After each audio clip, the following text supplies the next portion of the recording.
Hello, I'm just going to quickly make a tutorial on using the Latch tool today. So what the Latch tool allows you to do is automate just by using basically click and drag on effects. So generally if we wanted to automate something, we click A and the different automation types are here. So the one I use a lot is Latch. Okay, so let's just quickly hear this.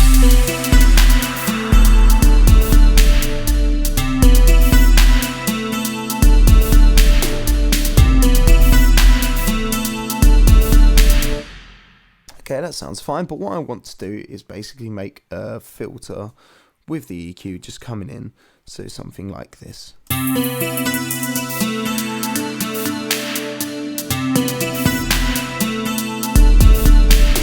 Okay, I mean it's pretty simple and straightforward. All we need to do is go from where it says read to Latch, and let's start this again. Now watch.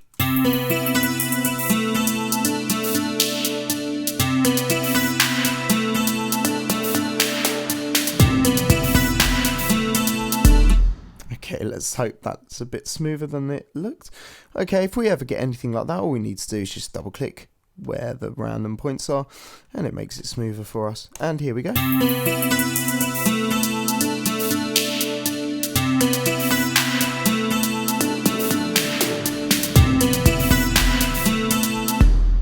Okay, let's say I want to make it so that real low end beat comes in there. All I need to do is just quickly edit the Latch tool.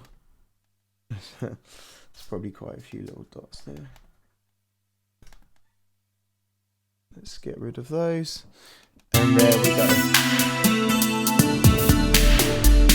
go. Okay, and then just to make sure we don't write over that, we just select the read tool.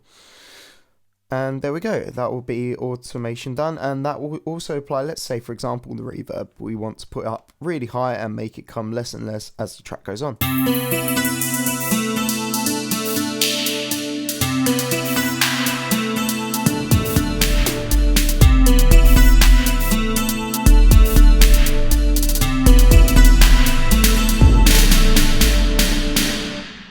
There we go, and that is the Latch tool in basic terms, and you can use it for pretty much any effect. So yeah, have fun, play, enjoy.